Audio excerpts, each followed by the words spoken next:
शासन, इसका भी जवाब रघुवर दास को देना चाहिए। रघुवर दास एक तीर से दो तीर शिकार कर रहे हैं करने के लिए, जिनके चलते उनकी सत्ता गई है। बाबूलाल मरांडी और चंपाई सोरेन जैसे नेताओं को भी ये दिखा रहे हैं। और रही बात बाबूलाल मरांडी तो ड्यूटी बजा रहे हैं। आदिवासियों के लिए कोड देने में क्या जाता है? धर्मांतर तो होबे करेगा। ईसाई धर्मांतर पर बोलिएगा, हिंदू धर्मांतर पर नहीं बोलिएगा। या भाजपा के नेता लोग आधा बात बोलते हैं। इसमें सबसे बड़ा जिम्मेदार कांग्रेस है। राजनीतिक पार्टियां फुटबॉल की तरह इस्तेमाल कर रही हैं। अभी शिल्पी नेहा तिर्की को सीखना चाहिए। बात करिएगा तो सरना ईसाई भी एक नहीं है।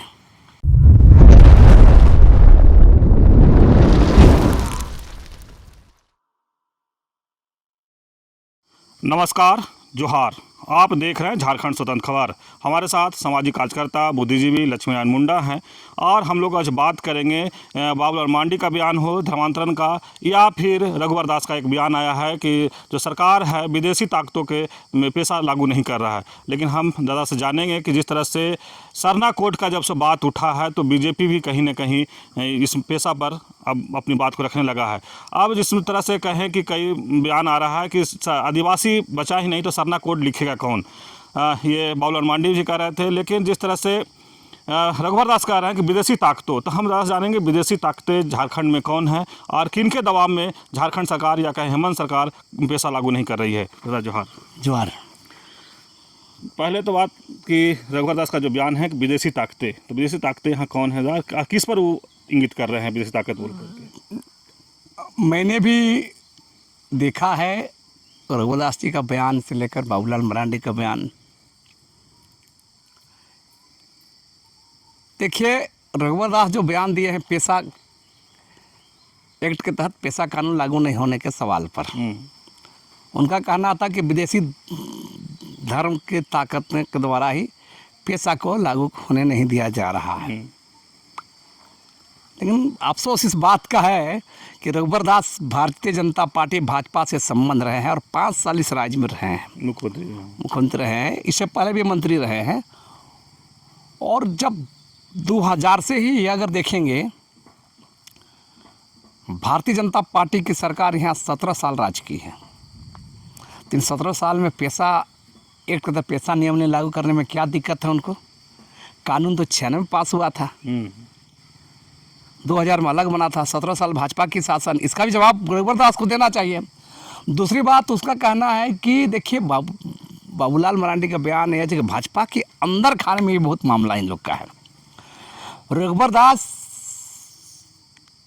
एक तीर से दो तीर शिकार कर रहे हैं। पहला बात, 19 के चुनाव में रघुवर दास को सत्ता से हटना पड़ा, यहाँ तक अपना विधानसभा सीट भी गंवाना पड़ा। 19 के चुनाव में 14 से 19 तक सरकार उनकी रही, चुनाव हुआ, चुनाव में उड़ गए। कारण क्या था? आदिवासियों का मुद्दा, CNT एक्ट जैसा मुद्दे पर छेड़छाड़ करना। CNT संशोधन का मुद्दा ही उनके लिए सत्ता से हटने का कारण बना। और उस हिसाब से वो चाह रहे हैं कि देखिए, आदिवासी समुदाय का ईसाई तबका जो है वो तो भाजपा में वोट नहीं देगा।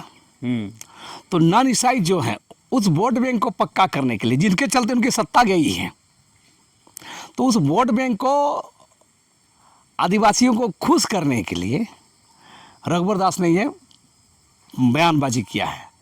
एक दूसरा वो चीज़ किए है वो रघुवर दास कि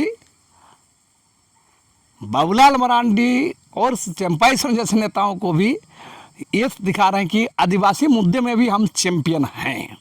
अच्छा, आदिवासी में बाबूलाल मरांडी, चंपाई सोरेन, आप लोग मुख्यमंत्री पूर्व मुख्यमंत्री जरूर हैं, लेकिन आदिवासी मुद्दे पे भी हम आप लोगों से ज़्यादा एग्रेसिव हैं, आप लोग से ज़्यादा बोल्ड हैं और आप लोग से ज़्यादा हम मजबूती से हम ये खड़ा हो सकते हैं। ये दिखाने साधने का वो काम किया है। तीसरा जो है कि इस बहाने जो आदिवासी धर्मांतरित नहीं है उस बेस को अपने पक्ष में करने का ये पूरा जुगाड़ बैठा लिए हैं और इसीलिए ये बयानबाजी उनका हुआ है। और लेकिन सवाल तो ये है कि आप भी मुख्यमंत्री रहे हैं आप भी उप मुख्यमंत्री भी रहे हैं, आप भी लगातार झारखंड विधानसभा सदन में रहे हैं, आपकी पार्टी लगातार है 17 साल राज की है, वहाँ तो आप पेशा खंड लागू नहीं किए हैं। तो सवाल है वो अपने हिसाब से वो बोले हैं। और रही बात बाबूलाल मरांडी तो ड्यूटी बजा रहे हैं। जब झारखंड विकास मोर्चा जैसी पार्टी थी उस समय सरना कोर्ट के लिए ये बात करते थे, और आज ये बोल रहे हैं कि कौन लिखेगा धर्मांतरण। और जो आंकड़ा जो पेश कर रहे हैं ये बिल्कुल बेबुनियाद है। धर्मांतरण हो रहा है, घुसपैठ भी हो रहा है, ये सब सही बात है, लेकिन जिस तरह से उस वही मेन है, वही मुद्दा ये है, ये दिखाने की जो कोशिश हो रही है ये वोट बैंक को ठीक करने के लिए, और ये जो सच्चाई से कोसों दूर है। और इसलिए बाबूलाल मरांडी का बयान आज के इस संदर्भ में बहुत मजबूत नहीं है। और इसीलिए जो भाजपा के अंदर में 2-3 खेमा है, रघुवर दास जी खुद इसमें एग्रेसिव होकर बोल रहे हैं ताकि हम आदिवासी वोट बैंक में अपना आधार। लेकिन बाबूलाल मरांडी तो कह रहे हैं कि जेएमएम और कांग्रेस धर्मांतरण के रोके। तो बाबूलाल मरांडी जी को ये भी बताना चाहिए, चंपाई सोरेन को भी बताना चाहिए, रघुवर दास को बताना चाहिए कि केंद्र में आपकी बहुमत की सरकार है, आदिवासियों के लिए कोड देने में क्या जाता है?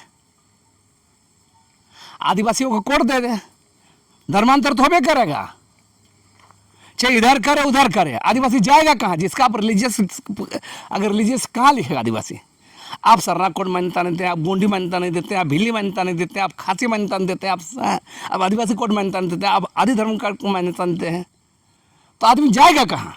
तो धर्मांतरण करने का जो प्रक्रिया है ये 1851 के जनगणना के बाद शुरू हुआ है, और ये आज 70 साल से आज देखिएगा ये चल रहा है कि सब धर्मांतरण को बोलने, खाली ईसाई धर्मांतरण पर बोलिएगा, हिंदू धर्मांतरण पर नहीं बोलिएगा। तो ये धर्मांतरण सब तरह से हो रहा है। बाबूलाल जी की इस पर भी मुंह खोलना चाहिए। आदिवासी क्या? आदिवासी रूढ़ी प्रथा है, प्रकृतिवादी हैं। तो आदिवासी रूढ़ी प्रथा प्रकृतिवादी हैं। अगर वो ईसाई में धर्म कन्वर्ट हो रहे हैं या हिंदू में हो रहा है तो परिवर्तन तो दोनों है। तो मेरा कहना कि बाबूलाल जी या भाजपा के नेता लोग आधा बात बोलते हैं, उनके हिस्से में जो बात है उसको छुपा देते हैं। ये बड़ा सबसे बड़ा माने नियत में ही बेईमानी लज्जा लगता है। महागठबंधन चाहे जेएमएम कांग्रेस सरना कोर्ट की जब से मांग करने लगा है तो बीजेपी कहीं ना कहीं ये डर गई है कि आदिवासी समाज जो होंगे ये फिर शिफ्ट हो जाएंगे जेएमएम कांग्रेस की तरफ, इसके लिए इस तरह से बयान दे रहे हैं। नहीं देखिए, सबका खेमा है, सब भाजपा हो, कांग्रेस हो, जेएमएम हो, सब यहाँ पर वोट बैंक को, वोट पोलराइजेशन का ही काम कर रहे हैं। जेएमएम को भी सरना कोर्ट से बहुत मतलब नहीं है। कांग्रेस तो इसलिए बोलेंगे कि 1861 में के हटाया, कांग्रेस पार्टी के शासनकाल में, नेहरू के शासनकाल में 70 साल सफ़र किया आदिवासी।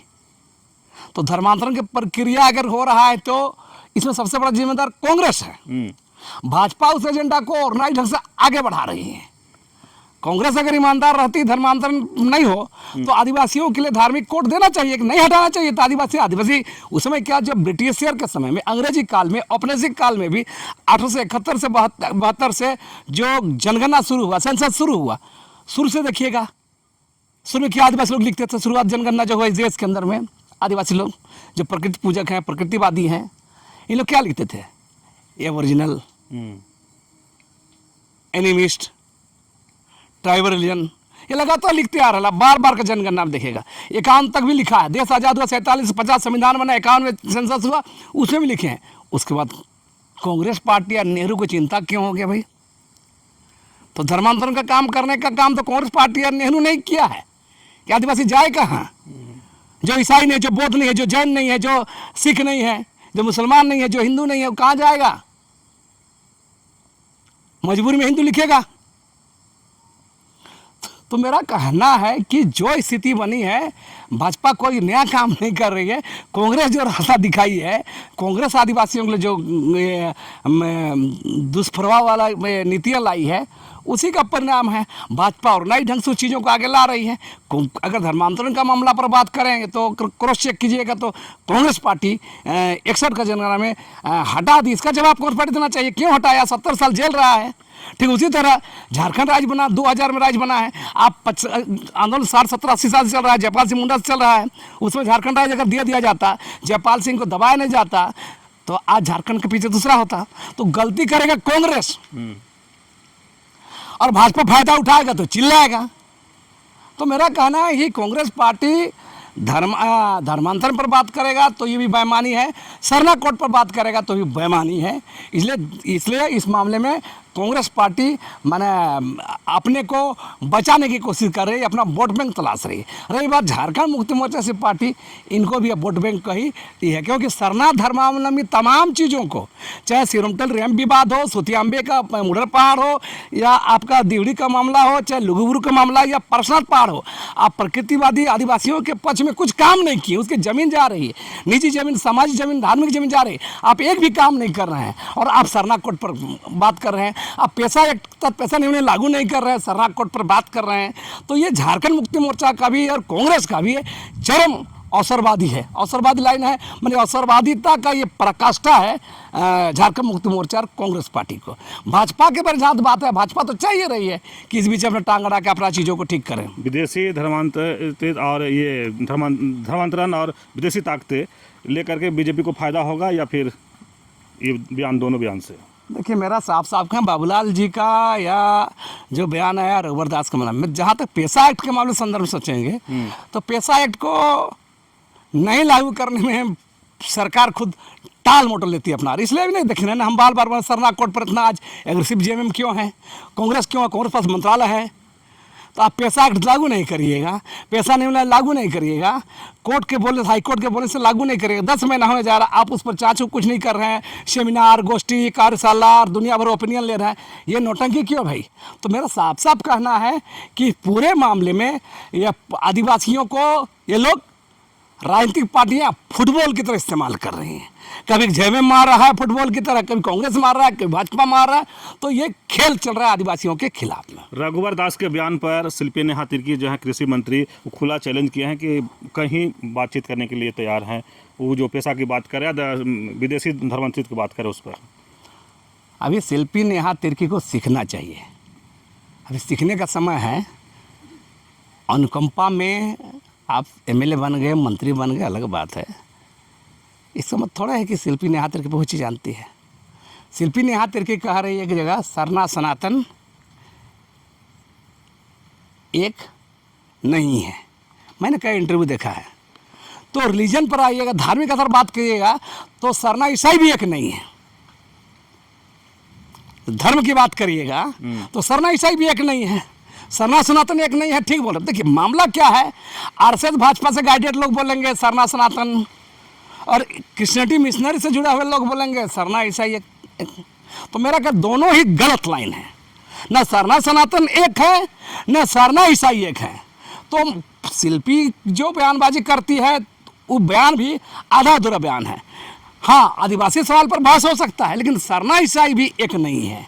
सरना ईसाई के अंदर में भी दोनों का कर्मकांड और दर्शन सोच अलग अलग है।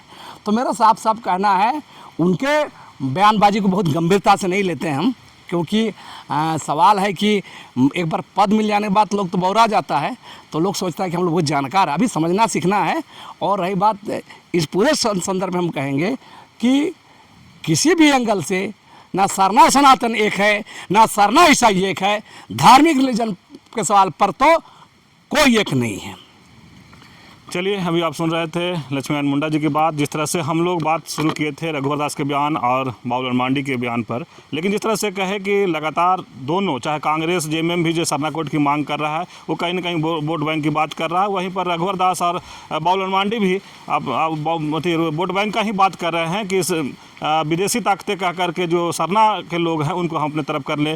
जो ईसाई जो उनको जानते हैं कि हमको वोट नहीं देता, इसलिए उसको ऊपर बयान देते रहते हैं, लेकिन उनका कहीं नहीं मकसद वोट का ही होता है। लेकिन दूसरी सवाल है कि जिस तरह से कह रहे हैं कि दिखाना चाहते हैं चंपाई सोरेन का, बाबुल मांडी को भी रघुवर दास कि आपसे ज़्यादा एग्रेसिव हैं, आपसे ज़्यादा आदिवासी मुद्दों पर हम बोल सकते हैं। तो कहीं ना कहीं एक इस बयान से ये दोनों नेता जो हैं वो भी डैमेज हो सकते हैं।